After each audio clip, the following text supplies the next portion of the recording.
Monsieur Bavard, comme tu le sais, était vraiment bavard. Il ne pouvait pas s'empêcher de parler sans arrêt, et ça pouvait durer des heures et des heures. Par exemple, un jour, il rencontra Madame Vedette, qui faisait des vocalises au parc, et il décida aussitôt de lui faire la conversation. Oh, bonjour Madame Vedette, toujours en train de se préparer pour la gloire à ce que je vois. Remarquez, vous avez raison, qui ne sait rien n'a rien, et quand on a quelque chose à apporter au public, c'est dommage de ne pas l'en faire profiter. Tenez, savez-vous que cette chère Madame Timide chante très bien elle aussi, mais elle est si timide qu'elle n'ose pas se lancer. C'est tout de même fort regrettable. D'ailleurs, je lui disais l'autre jour, mais Madame Vedette ne l'écoutait déjà plus. Elle était partie faire ses vocalises ailleurs, loin de ce bavardage insupportable. Oh ben flûte alors, se lamenta Monsieur Bavard. Monsieur Bavard, tu le sais peut-être, avait une sœur qui s'appelait Madame Bavarde, et comme son nom l'indique, elle était aussi bavarde que son frère. Elle ne pouvait pas s'empêcher de parler sans arrêt, et ça pouvait durer des heures et des heures. Par exemple, un jour, elle rencontra Monsieur Glouton qui pique-niquait sur un banc, et elle décida aussitôt de lui faire la conversation. Oh, bonjour Monsieur Glouton, toujours en train de faire bonne chère à ce que je vois. Remarquez, vous avez raison, c'est gai de manger, et la vie moderne nous oblige hélas à expédier un peu trop rapidement les repas, et on oublie l'importance des plaisirs de la table. Tenez, savez-vous que cette chère Madame Boulot, à force de passer ses journées à courir d'un travail à un autre, on oublie parfois de manger? Pas étonnant qu'il lui arrive de tourner de l'œil. D'ailleurs, je lui disais l'autre jour, mais Monsieur Glouton ne l'écoutait déjà plus.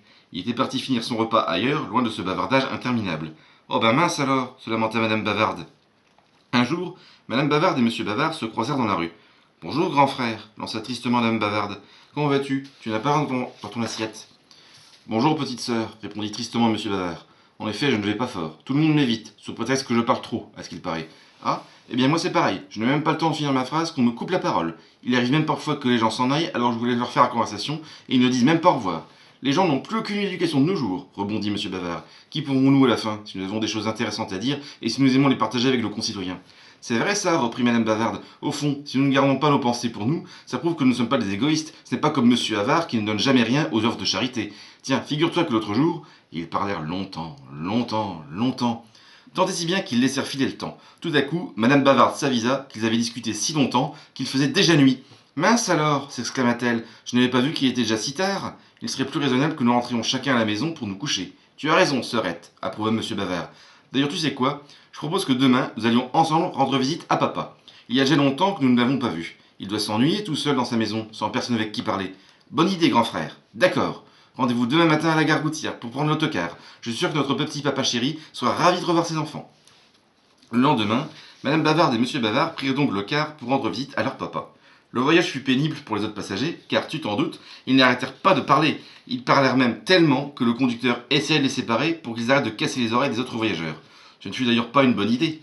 Quand ils étaient assis côte à côte, au moins, l'un d'eux était obligé de s'arrêter de parler pour écouter l'autre. Mais en étant séparés, ils parlèrent à leurs voisins sans s'arrêter, ce qui provoqua 2 fois plus de bavardage. Le conducteur et les passagers n'en pouvaient vraiment plus. Quand Madame Bavarde et Monsieur Bavard arrivèrent enfin à destination, tout le monde poussa un immense soupir de soulagement.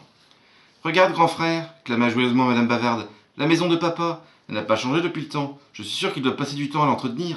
Il a bien raison d'ailleurs, une maison ça s'entretient. Et voilà que les bavardages reprenaient déjà. Tu t'en doutes, papa Bavard était au moins aussi bavard que ses 2 enfants, sinon plus. Quand il entendit sonner à la porte, il était au téléphone. Il y était depuis 3 heures. Son interlocuteur, à l'autre bout du fil, était exténué. Je dois vous laisser, mon cher, annonça-t-il. On sonne à la porte. Je n'attends pas de visite, mais je suis curieux de savoir qui c'est. Je vous prie de bien vouloir m'excuser. Nous reprendrons cette petite conversation plus tard, si vous voulez bien.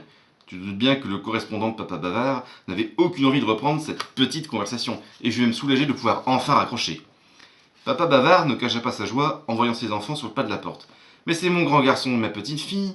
Quel bon vent vous amène, mes chéris. Je me disais justement qu'il y avait longtemps vous n'étiez pas venu rendre visite à votre vieux papa. Ce n'est pas bien de me laisser sans nouvelles. Entrez donc, je vous prie. Ne restez pas dehors. Je suis sûr que vous devez avoir une foule de choses à raconter. Je vais vous faire un bon thé et nous allons discuter. Et tout en buvant le thé, Papa Bavard écouta inlassablement ses enfants lui parler de leur vie et de leurs amis. Ah papa, commença Madame Bavarde, si tu les connaissais nos amis, je te prie de croire qu'on s'ennuie pas avec eux. Il faut parfois faire des efforts pour tolérer les petits défauts des uns des autres, mais il faut tout pour faire un monde. Pas vrai, frérot? Tout à fait, approuva Monsieur Bavard.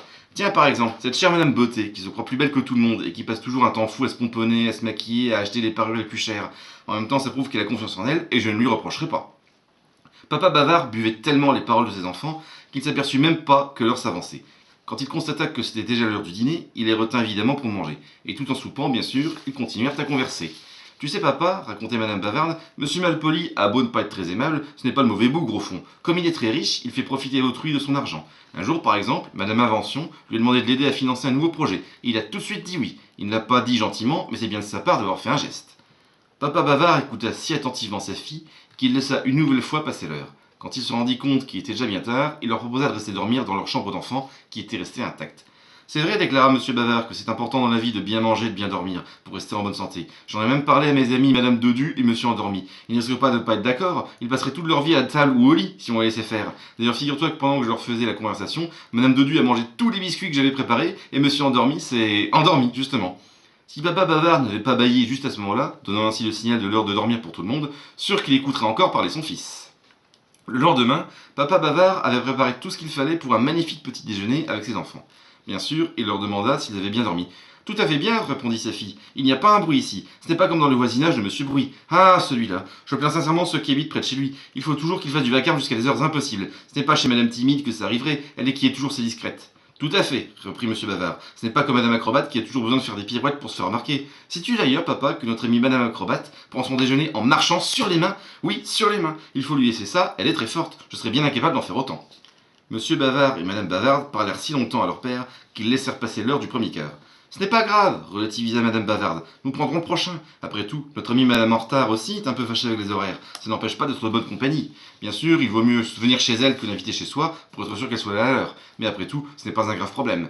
Tu sais quoi, papa? Comme nous avons le temps avant le passage du prochain quart, nous en profiterons pour faire une petite promenade ensemble. D'ailleurs, à propos de petites promenades, sais-tu que notre amie Madame Sage fait toujours sa petite promenade chaque matin, même qu'elle compte ses pas pour être tout à fait sûre de parcourir chaque jour la même distance? Personnellement, je trouve que c'est en faire un peu trop, mais... Et patati, et patata. Tu t'en doutes, ils mirent un certain temps à être prêts à partir. Ils finirent quand même par arriver à temps pour rattraper le quart. Merci encore pour ton accueil et ton attention, papa chéri, dit Madame Bavarde. Oh oui, ajouta Monsieur Bavard, c'est rare de nos jours les gens qui écoutent. Je te promets que nous te rendrons visite plus souvent. Tiens, par exemple, que dirais-tu de... Pardonne-moi de t'interrompre, fiston, mais le quart va partir, signala papa Bavard. Oh bon sang, tu as raison, répondit Monsieur Bavard. Montons tout de suite, lança Madame Bavarde. Au revoir, papa.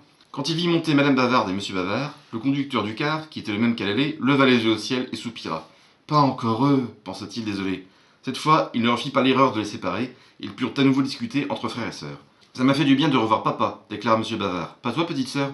Aussi, approuva Madame Bavarde. D'ailleurs, tu as remarqué, pendant notre séjour, alors que lui aussi aime bien parler, il n'a quasiment rien dit, il s'est contenté de nous écouter. C'est vrai ça, mais c'est à ça qu'on reconnaît les bons parents, ils sont toujours à l'écoute de leurs enfants, quoi qu'il arrive. Tu as bien raison, grand frère. J'en parle justement avec Madame Malchance il n'y a pas longtemps et blablabla et blablabla.